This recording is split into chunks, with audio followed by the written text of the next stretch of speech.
ठीक है। भोगाज कोई भी क्या है, एक अभिलेख है। ठीक है, तो बड़ी फेमस अभिलेख। ये कहाँ से प्राप्त हुआ है? मध्य एशिया से प्राप्त हुआ है। कहाँ से प्राप्त हुआ है? मध्य एशिया। इसके अनुसार देखो, समझो, इसके अनुसार भारत में आर्य लोग, इधर देखो, इधर यहाँ पर इस क्षेत्र में ईरान है, पाकिस्तान है, इसके जस्ट सटले पाकिस्तान है। भारत से सटा हुआ कौन है? पाकिस्तान। थोड़ा सा और आगे बढ़ेंगे तो अफगानिस्तान है। कौन है? अफगानिस्तान। अब फिर इधर जाएंगे तो ईरान ही सब है। ठीक है, ईरान जगह का नाम, देश है। अब देखो यहां से सबसे पहले मध्य, उसके ऊपर क्या है? मध्य एशिया। हाँ, इसके ऊपर क्या है? मध्य एशिया। आर्य लोग, आर्य की माने आर्य जो है एक श्रेष्ठ जाति होता है। आर्य लोग सबसे पहले मध्य एशिया से चल करके कहाँ रुके? ईरान में रुके।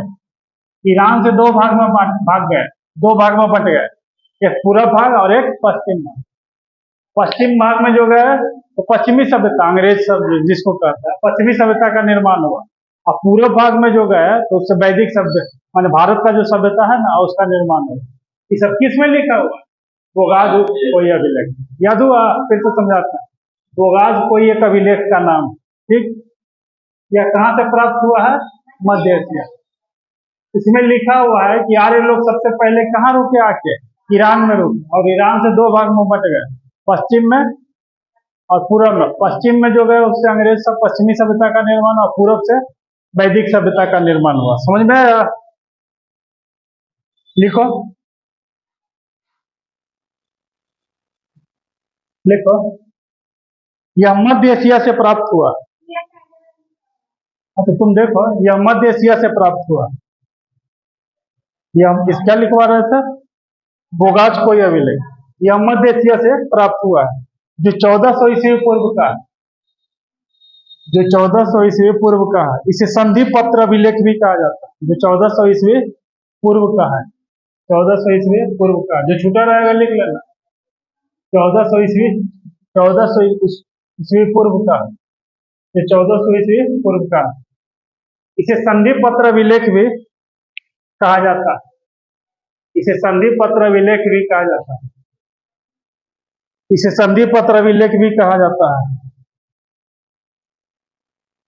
इससे पता चलता है, इससे पता चलता है कि आर्य लोग मध्य एशिया से चलकर, इससे पता चलता है कि आर्य लोग मध्य एशिया से, तुम्हें सब क्लास क्या है ना, आर्य लोग मध्य एशिया से चलकर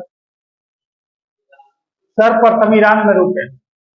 आर्य लोग मध्य एशिया से चलकर सर्वप्रथम ईरान में रुके। ईरान में रुके, सर्वप्रथम ईरान में रुके।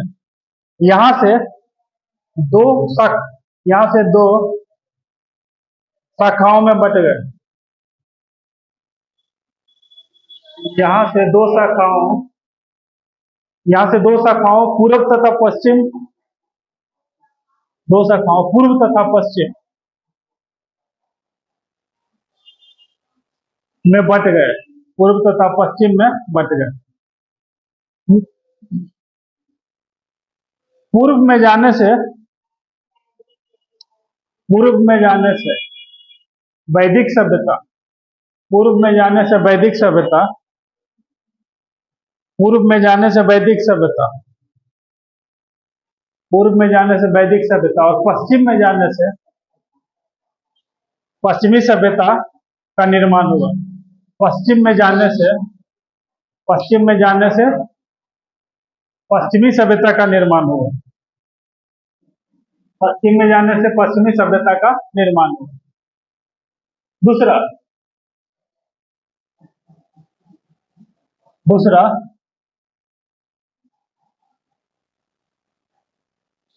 दूसरा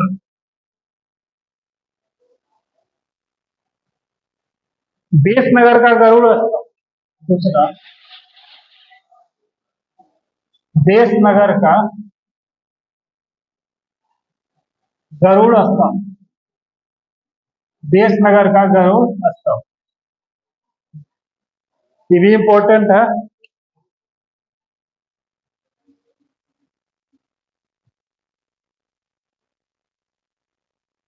देखो, देशनगर का गरुड़ स्तंभ कहाँ से मिला है? मध्य प्रदेश। कहाँ से मिला है? मध्य प्रदेश। मध्य प्रदेश में एक जगह है जिसका नाम क्या है? विदिशा, है ना? तो देशनगर और विदिशा एक ही जगह है। समझ में आया? विदिशा, यहाँ से जो अभिलेख मिला है, यहाँ से जो अभिलेख मिला है ना, उसमें एक यूनानी शासक का भी जिक्र किया गया। किसका जिक्र किया गया है? यूनानी शासक। उसका नाम क्या है? हेलियोडोरस। ठीक है, उसका नाम क्या है? हेलियोडोरस।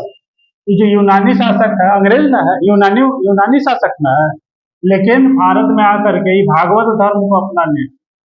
माने हिंदू हो गया, सही समझे? अपने आप को भाग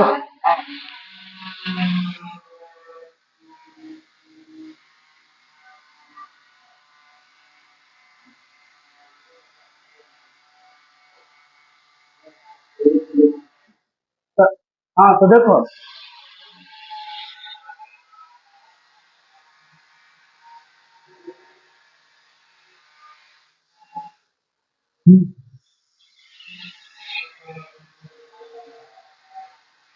अरे अल्लाह,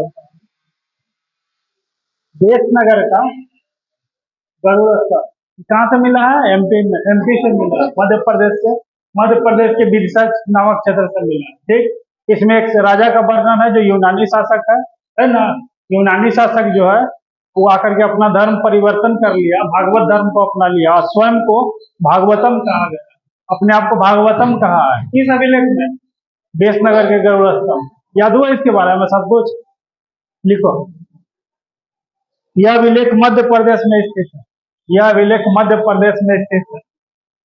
यह अभिलेख मध्य प्रदेश में स्थित है।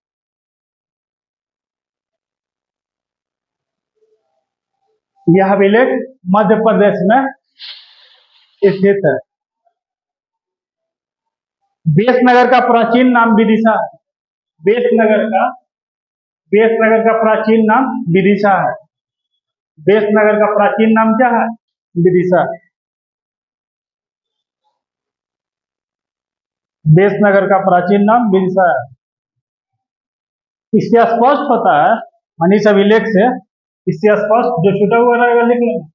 इससे स्पष्ट होता है, इससे स्पष्ट होता है कि यूनानी शासक हेलियोडोरस ने, इससे स्पष्ट होता है कि यूनानी शासक हेलियोडोरस ने, यूनानी शासक हेलियोडोरस ने, यूनानी शासक हेलियोडोरस ने भागवत धर्म को अपना लिया था। यूनानी शासक हेलियोडोरस ने भागवत धर्म को अपना लिया था।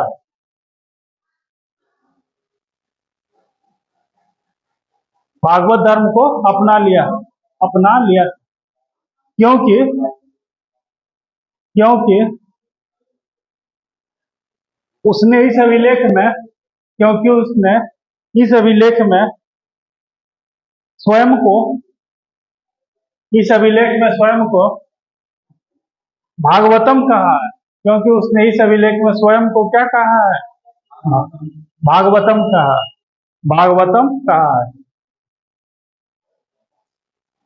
ठीक है, दो गो अभिलेख अभी बताया ना, कौन कौन? बोगाज कोई और दूसरा बेसनगर अभिलेख। तीसरा तीसरा अभिलेख,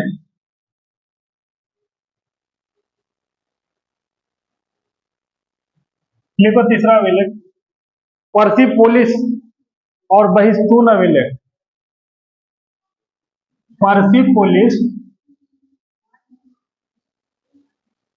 और बहिस्तून अभिलेख, और बहिस्तून अभिलेख।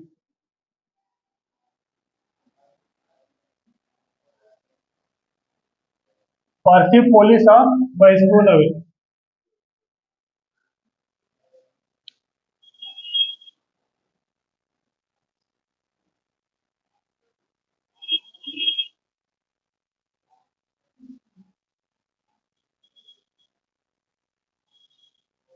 ठीक है, चलो अब समझो, इधर इधर देखो जी। पर्सी पर्सिपोलिस जो है प्राचीन काल में फारस की राजधानी था। किसका राजधानी था? फारस। फारस की राजधानी कौन था? पर्सिपोलिस। ये दोनों अभिलेख में बताया गया है कि भारत पर सर्वप्रथम ईरानी शासक, भारत पर सर्वप्रथम कौन आक्रमण किया था? ईरानी शासक डेरियस या दारा प्रथम आक्रमण किया था। डेरियस या उसी क्या कहते हैं? दारा। याद हुआ? पर्सिपोलिस कहाँ का राजधानी है? हाँ, ईरान या फारस की राजधानी। पर्सिपोलिस कहाँ का राजधानी है? ईरान या फारस की राजधानी है। इससे क्या पता चलता है? इससे यही पता चलता है कि भारत पर सर्वप्रथम ईरानी शासक का आक्रमण किया था, जिसका नाम था डेरियस प्रथम या दारा। याद हुआ? इतना चीज इसमें जानना, लिख लो। प्राचीन काल में ईरान या फारस की राजधानी पर्सिपोलिस था। प्राचीन काल में ईरान या फारस की राजधानी, प्राचीन काल में ईरान या फारस की राजधानी पर्सिपोलिस था। प्राचीन काल में ईरान या फारस की राजधानी पर्सिपोलिस था। पर्सिपोलिस था, लिख लिए पूर्ण विराम। इन दोनों अभिलेखों से स्पष्ट होता है, इन दोनों अभिलेखों से स्पष्ट होता है कि भारत पर सबसे पहले, इन दोनों अभिलेखों से स्पष्ट होता है कि भारत पर सबसे पहले ईरानी शासक, भारत पर सबसे पहले ईरानी शासक डेरियस, डेरियस प्रथम, भारत पर सबसे पहले ईरानी शासक, ईरानी शासक डेरियस प्रथम या दारा प्रथम, डेरियस प्रथम या दारा प्रथम ने आक्रमण किया था। डेरियस प्रथम या दारा प्रथम ने आक्रमण किया। ठीक है, फिर नीचे से लिखो, भारत पर सर्वप्रथम, भारत पर सर्वप्रथम ईरानियों ने आक्रमण किया। भारत पर सर्वप्रथम ईरानियों ने आक्रमण किया। भारत पर सर्वप्रथम ईरानियों ने आक्रमण किया। उसके बाद भारत पर सर्वप्रथम ईरानियों ने आक्रमण किया, उसके बाद यूनानियों ने आक्रमण किया। भारत पर सर्वप्रथम ईरानी किया, उसके बाद कौन किया? यूनानियों ने आक्रमण किया। यूनानियों ने आक्रमण किया। इतना चीज जानना था अभिलेख से संबंधित। ठीक है, इतना चीज किससे संबंधित जानना था? अभिलेख से। हाँ, पुरातात्विक स्रोत में देखो तो अभिलेख के बाद क्या है? अभिलेख के बाद क्या है? मूर्ति कला। हेडिंग देना है मूर्ति कला। मूर्ति कला, मूर्ति कला। मूर्ति कला का मतलब मूर्ति बनाने का जो कला है उसे वो क्या कहेंगे? मूर्ति कला। तो मूर्ति कला से भी जानकारी प्राप्त होगा ना जी। जैसे मूर्ति बनाया हुआ, मान लेते खुदाई हुआ, उससे मूर्ति प्राप्त हुआ।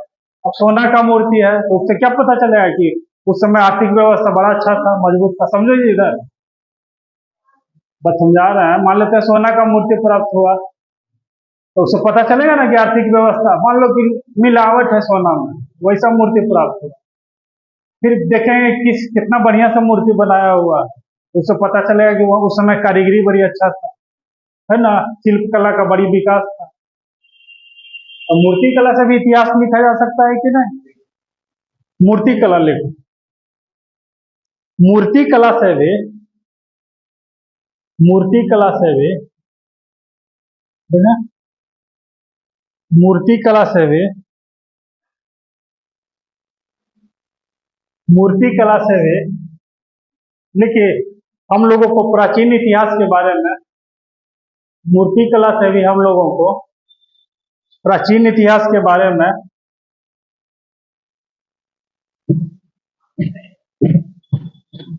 मूर्ति कला से भी हम लोगों को प्राचीन इतिहास के बारे में जानकारी प्राप्त होती है। जो लाइन नहीं लिखा हुआ रहेगा ना उसको बगल में लिख लेना, जोड़ लेना। मूर्ति कला से भी हम लोगों को प्राचीन इतिहास के बारे में जानकारी प्राप्त होती है। लिख ले पूर्ण विराम। हड़प्पा काल से ही इसका निर्माण शुरू हो गया था। हड़प्पा काल से ही इसका निर्माण शुरू हो गया था। हड़प्पा काल से ही इसका निर्माण शुरू हो गया था। हड़प्पा काल से ही मूर्ति कला का निर्माण मूर्ति का समझ में आया? हड़प्पा काल से ही इसका निर्माण शुरू हो गया था। शुरू हो गया था। हड़प्पा काल से ही इसका निर्माण शुरू हो गया। पूर्ण विराम। कुषाण काल में मूर्ति कला का अधिक विकास हुआ। कुषाण काल में मूर्ति कला का अधिक विकास हुआ। कुषाण काल में मूर्ति कला का अधिक विकास हुआ। और गुप्त काल में कुषाण काल में अधिक विकास हुआ। और गुप्त काल में इसका सर्वाधिक विकास हुआ। गुप्त काल में इसका सर्वाधिक विकास हुआ। गुप्त काल में इसका सर्वाधिक विकास हुआ। गुप्त काल में इसका सर्वाधिक विकास हुआ। ठीक है। मूर्ति कला को दो भागों में बांटा गया है।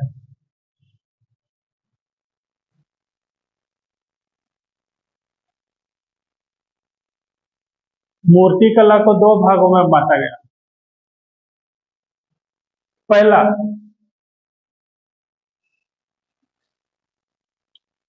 गंधार कला और दूसरा मथुरा कला। मूर्ति कला को कितना भाग में बांटा गया है? दो भाग। एक को कहते हैं गंधार कला, दूसरा को कहते हैं मथुरा कला। मथुरा कला, गंधार कला और दूसरा को क्या कहते हैं? मथुरा। गंधार का नाम सुनी है? महाभारत में गंधारी यही की थी। गंधारी धृतराष्ट्र की पत्नी जो अखबार में बांधले रहती थी पट्टी, वही है गंधार। गंधार कहाँ है पता है? पाकिस्तान में। गंधार कहाँ है? पाकिस्तान में। तो उसमें उस समय भारत पाकिस्तान मिला हुआ, तो बाद में ना बंटवारा हुआ। आजादी से पहले तक तो भारत पाकिस्तान एक ना था ये, तो उस समय पाकिस्तान नाम नहीं था उसका। तो गंधार कहाँ है? पाकिस्तान। गंधार बहुत फेमस जगह है, यहाँ बहुत बड़ा बड़ा विद्वान हुआ। गंधार की राजधानी कहाँ है? तक्षशिला। गंधार की राजधानी कहाँ है? तक्षशिला। ये सब आगे मिलेगा। तक्षशिला। तक्षशिला क्यों फेमस है? विश्व का सबसे प्राचीन महाविद्यालय यहीं बनाया गया तक्षशिला में, जिसमें चाणक्य पढ़ता था। विश्व का सबसे प्राचीन महाविद्यालय कहाँ बनाया गया है? तक्षशिला में। जिसमें कौन पढ़ते थे? चाणक्य। समझ में आया? बहुत विदेशी सब यहाँ आकर के पढ़ता था। बहुत बहुत उस समय का। और उसके बाद नालंदा विश्वविद्यालय भारत में बनाया गया। ठीक है। तो गंधार क्षेत्र में जिस कला का विकास हुआ, गंधार क्षेत्र में जिस कला का विकास हुआ, उस कला को क्या कहते हैं? गंधार कला। ये जो कला था हिंद और यूनानी कला का मिश्रण था। ये जो कला था किसका मिश्रण था? हिंद और यूनानी कला का मिश्रण। भगवान बुद्ध की मूर्ति का निर्माण, देखो बौद्ध धर्म जो है उसमें किसका पूजा किया जाता है? भगवान बुद्ध का किया जाता है कि नहीं?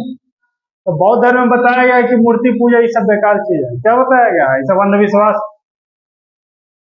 ठीक है। मूर्ति पूजा बौद्ध में नहीं होता है, लेकिन बाद में जो बौद्ध धर्म आया वो बहुत सा भाग में बट गया। उसमें कोई मूर्ति पूजा भी हो रहा है, सब कुछ होने लगा। तो बाद में क्या हो गया? इसमें मूर्ति पूजा भी आ गया। तो भगवान बुद्ध का जो सबसे पहला मूर्ति बनाया गया था, भगवान बुद्ध का जो सबसे पहला मूर्ति बनाया गया था गंधार कला से बनाया गया। हिंद कला हिंदुस्तान का और यूनान के दोनों का मिक्सचर था। क्योंकि हिंद और यूनानी का मिश्रण, माने देसी और विदेशी दोनों कला का मिश्रण था इसमें। तो पूछेगा भगवान बुद्ध की सबसे पहली मूर्ति किस कला के द्वारा बनाया गया? गंधार। क्योंकि विदेशी भी इसमें है, विदेशी और देसी दोनों का मिश्रण ना है। तो भगवान बुद्ध का ऐसा ना फोटो मूर्ति बना दिया था ना, वो अपना टाइप का बना दिया था, घुंघरेला बाल बना दिया था, देखना मूर्ति में रहता है ना, जबकि सच्चे को वैसा नहीं है। यूनानी वाला अपने हिसाब से बना दिया, अंग्रेजवन सबका बाल ऐसे से रहता है, घुंघरेला जैसा नहीं रहता है, बड़ा दूसरे टाइप का, उस स्टाइल में भगवान बुद्ध का मूर्ति बना दिया गया है। दर्शाता है कि दोनों का क्या था, मिश्रण। वो अपने देवता, उसके एक देवता थे जिनका नाम था अपोलो, यूनानियों का, वो अपने देवता के ही तरह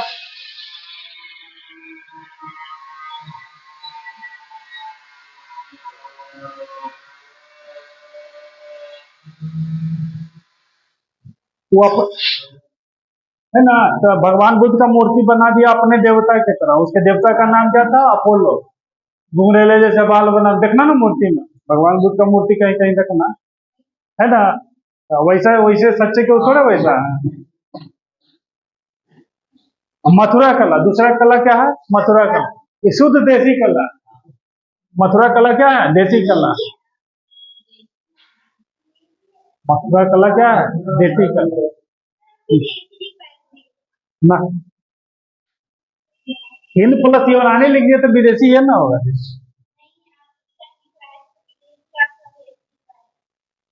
लिखो अब, गंधार कला हेडिंग दो पहला, गंधार कला।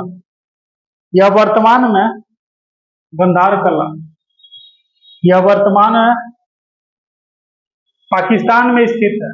गंधार कला यह वर्तमान में पाकिस्तान में स्थित है।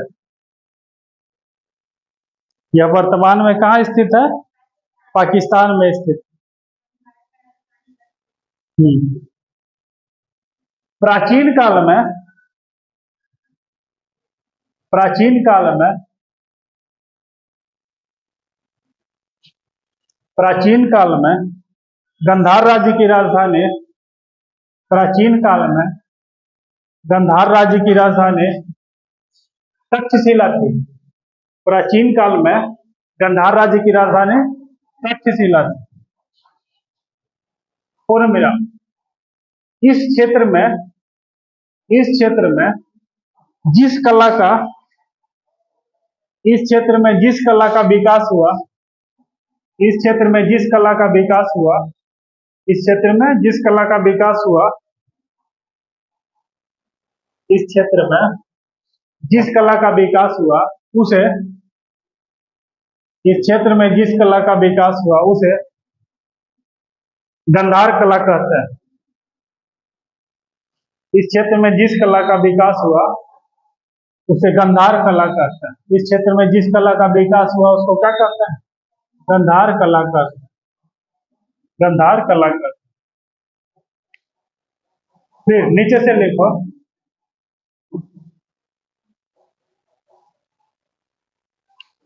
यह दूसरा में, यह हिंद प्लस यूनानी,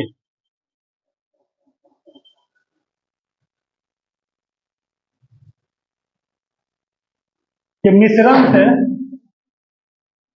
के मिश्रण से बना है। यह हिंद प्लस यूनानी के मिश्रण से बना है ना। इसके बाद लिखो तीसरा, भगवान बुद्ध, भगवान बुद्ध की मूर्ति सर्वप्रथम, भगवान बुद्ध की मूर्ति सर्वप्रथम,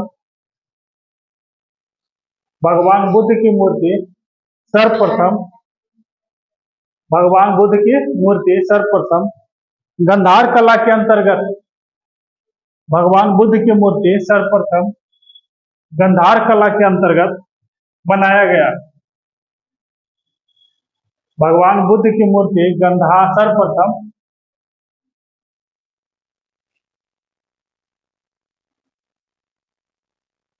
सर्वप्रथम बनाया गया। लिखा गया, जो यूनानी देवता अपोलो के समान, जो यूनानी देवता, जो यूनानी देवता अपोलो के समान, जो यूनानी देवता अपोलो के समान,